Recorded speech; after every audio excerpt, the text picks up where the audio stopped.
ጊዜው ላይ ተቀንሷል። ከጊዜው ላይ እንደተቀነሰ ስታውቁ ዕለተ ምጽአት እንደደረሰ ወቁ ነው። ቁጥር 22 ላይ የመጨረሻው 10ኛው ላይ ተአምር የሚያሳዩት ሰዎች መብዛት ምን የሚያሳዩት ተአምር። ልብ በሉ ስንነጋገር እውነታውን ፍርጥ አድርገን ነው። በየቦታው ላይ መስቀል ከሰማይ ወረደ ብለው አስቀምጠው እዚህ መስቀል አለ ብለው የጠሯችሁ ሰዎች አሉ? በህንጻ ቤተ ክርስቲያን ውስጥ ታቦትን ከታች አድርገው አልወጣም ማለት ታቦቱ ያሉ ሰዎች የሉም? በደቡብ ክልል ዛፍ ላይ የእመቤታችንን ስዕል ላይ አስቀምጠው እመቤታችን እዚያ ላይ ተገለጠች ብለው ህዝቡን የነዱት የለም አሉ። ስለዚህ ተአምር እናደርጋለን የሚሉ በኦርቶዶክስም በፕሮቴስታንቱም በፓጋኑም በሁሉም ተአምር እናደርጋለን የሚሉ ሰዎች በዝተዋል። እንደዚህ በሚሆንበት ጊዜ አለ ዕለተ ምጽአት እንደደረሰ ወቁ። እነዚህ ምልክቶች ናቸው። ስለዚህ ምልክቶቹ አንደኛው ብዙዎች ክርስቶስ ነኝ ብለው መምጣታቸው፣ ሁለተኛው የሞትና የጦርነት ወሬ፣ ሶስተኛው ህዝብ መንግስት በመንግስት ላይ መነሳት፣ አራተኛው ረሃብና ህመም፣ አምስተኛው የሐሰተኞች ነቢያት፣ ስድስተኛው የፍቅር መቀዝቀዝ፣ ሰባተኛው ወንጌል በዓለም መገኘቱ፣ ስምንተኛው የረከሰው ምስል በቤተ መቅደስ መገኘቱ፣ ዘጠኝ የጊዜው ማጠር፣ 10 ተአምር የሚያሳዩ ሰዎች ሰውን ማደናገራቸው እነዚህ ምልክቶች ናቸው ነው። ሶስተኛውና የመጨረሻው የዕለተ ምጽአት የምናደርጋቸው ነገሮች ተጠቅሷል። የመጀመሪያው የምናደርገው ለመዳን ምንድነው ያለው? ወዛ አዝለፈ ትዕግስቶ ውእቱ ይድህን፣ እስከ መጨረሻው የሚጸና እርሱ ይድናል። እስከ የት የሚጸና ምን ይሆናል? እሱ ይድናል ተብሏል። ስለዚህ እንድንድን ታዘናል፣ እስከ መጨረሻው እንድንጸና ማለት ነው።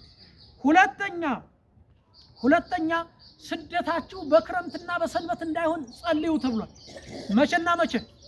በክረምትና በሰንበት እንዳይሆን እንድንጸልይ ታዘናል። ስለዚህ የጸሎት ጊዜ ያስፈልገናል ማለት ነው። ሶስተኛ በሃይማኖታችሁ ጽኑ ነው ያለው። በምናችሁ ጽኑ? በሃይማኖታችሁ ጽኑ፣ ወዲያ ወዲህ አትንቀሳቀሱ። ሃይማኖቱን ይዞ የተገኘ ከምግባሩ ጋራ እሱ የእግዚአብሔር መንግስት ስለሚወርስ በሃይማኖታችሁ ጽኑ ተብሏል። 4 ምሳሌውን ከበለስ ተማሩ ተብሏል። ከማን ተማሩ? ከበለስ። በለስ ጫፏ ሲያቆጠቁጥ ቅጠሏ ሲረዝምና ሲሰፋ ያኔ ዕለተ ምጽአት እንደደረሰ ወቁ። በለስ የተባለ ማን ነው? ጥያቄው። በለስ የተባለው ኃጢአት ነው። የበለስ ቅጠሏ ሲሰፋ አጽቋ ሲያቀጠቅጥ እና ሲውለበለብ ስታዩ ዕለተ ምጽአት እንደደረሰ ወቁ። በለስ የተባለ ኃጢአት ነው። አሁን የኃጢአት ዘመን ነው። የምን ዘመን ነው? የምን ዘመን ነው? ኃጢአት ሲበዛ አውቃ አይታችሁ ኃጢአትን ተረድታችሁ ኃጢአት እየበዛ ከሄደ ዕለተ ምጽአት ይደርሳል። አምስተኛ ባሉበት በመቆም ጸንታችሁ ቁሙ ተብለናል። ምን ተብለናችሁ ቁሙ? በቤተ ክርስቲያን በእምነት በማተብ በህይወት ጸንታችሁ ቁሙ ተብለናል። ጸንተን እንድንቆም ታዘናል። 6ኛ የክርስቶስ ምጽአት እንደ መብረቅ ከምዕራብ ተነስቶ እስከ ምስራቅ ድረስ አንዴ ብልጭ የሚል እንጂ ክርስቶስ በአዳራሽ አለ ቢሏችሁ አትሂዱ፣ በረሃ ነው ቢሏችሁ አትውጡ፣ አትግቡ፣ ተራራ ላይ ቢሏችሁ አትሂዱ፣ ክርስቶስ እናስተዋውቃችሁ፣ ጌታ እዚህ አለ ቢሏችሁ፣ ክርስቶስ እዚህ አለ ቢሏችሁ ከቦታ ቦታ አትሂዱ ተብሏል። ማን አለ ቢሏችሁ? ክርስቶስ በሰው የሚታወቅ አዳራሽ ብቻ የሚቀመጥ አይደለም። ክርስቶስ ሲመጣ እንደ መብረቅ ነው ተብሏል። እንደማን ነው? እንደ መብረቅ። መብረቅ አንዴ ብልጭ ሲል ከምዕራብ እስከ ምስራቅ ይታያል። ስለዚህ ከምስራቅ እስከ ምዕራብ ድረስ መብረቅ ብልጭ ብሎ እንደሚታየው የክርስቶስ ዕለተ ምጽአት መምጫው እንደዚህ ይሆናል ተብሏል። ስለዚህ የክርስቶስ አመጣጥ እንደምንድን ነው ማለት ነው? እንደምንድን ነው? እንደ መብረቅ ብልጭ ብሎ ገብረ ማርያም ወልደ ማርያም አስካለ ማርያም ትዕግስት ማንስ የሚል ሳይሆን ሁሉ የሚያየው በሁሉ በአዋጅ የሚመጣ መላእክቱን አስከትሎ ይመጣል። ያኔ የሚመጣው ለፍርድ ነው። ሰዎቹን መንግስት አቋቁሞ ሰዎቹን ለመርዳት እንደገና ለመሰቀል ደሙን ለማፍሰስ ርኩስ ምራቅ እንዲተፋበት በዘንግ እንዲመታ እንዲቸነከር መቃብር እንዲገባ ሰዎች እንዲዘባበቱበት ድንጋይ እንዲጫንበት አይደለም የሚመጣው። ለፍርድ በግርማ ሞገሱ ይመጣል። ስለዚህ ክርስቶስ የሚመጣው በእንዲህ አይነት ጎዳና ስለሆነ ባላችሁበት ተጠንቅቃችሁ ቁሙ። የክርስቶስ አመጣጥ እንደ መብረቅ ነው ተብሏል ማለት ነው። ከዚህ በኋላ ክርስቶስ ሲመጣ ሰዎችን በሁለት ቦታ ላይ ያቆማል። ስንት ቦታ ላይ ያቆማል? ሁለት ቦታ ላይ ያቆማል። በየትና በየት? በቀኝና በግራ። በቀኝ ማን ይቆማል? ንገሩኝ፣ ማን ይቆማል? ጻድቃንን በቀኙ ያቆማል። በግራ ማን ይቆማል?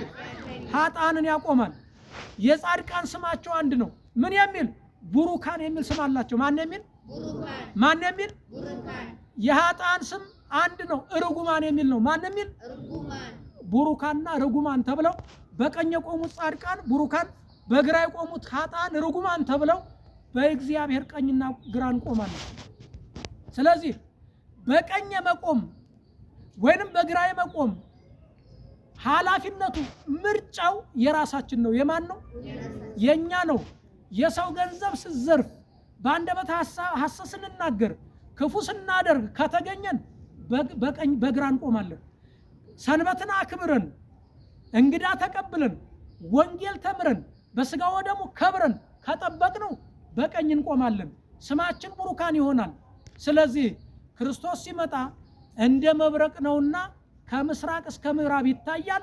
ያኔ በዚያን ጊዜ ቅዱስ ያሬድ ሲናገር አመ ዕለተ ፍዳ ወአመ ዕለተ ደይን፣ በዕለተ ፍዳና በደይን ጊዜ ምን ተንብላ ለነፍስ፣ ነፍሳችን ምን እንላታለን ያለው። ስለዚህ ክፉዎች ተብለን በግራ እንዳንቆም፣ በጎች ተብለን በቀኝ እንድንቆም መጠንቀቅ፣ ንስሐ መግባት፣ ስጋ ወደሙ መቀበል ያስፈልጋል ለማለት ነው። ማን ይርዳን? ማን ይርዳን? ማን ያግዘን? እግዚአብሔር ያግዘን። እንግዲህ ከዚህ በላይ አንሄድም። የዕለተ ምጽአት የደብረ ዘይት ታሪክ ከረጅሙ ባጭሩ ከሙሉ በከፊሉ ይሄንን ይመስላል። ምልክቶችን እና ማስጠንቀቂያዎችን እንድንሆናቸው የተነገረን ነገሮች ሆነን እግዚአብሔር በክብር ወንበራችን ተሹመን እንዲያገኘን የእግዚአብሔር ቅዱስ ፈቃዱ ይሁንልን። እግዚአብሔር ይርዳን። እግዚአብሔር ያግዘን። ሀገራችንን እግዚአብሔር ሰላም ያድርግልን። ያስተማረን እግዚአብሔር ክብር ምስጋና ይግባው። የእግዚአብሔር ቸርነት የድንግል ማርያም አማላጅነት አይለየን። አባታችን ጸሎት ያደርጋሉ። እኔ እዚህ ላይ ጨርሻለሁ። በሰላም እደሩ።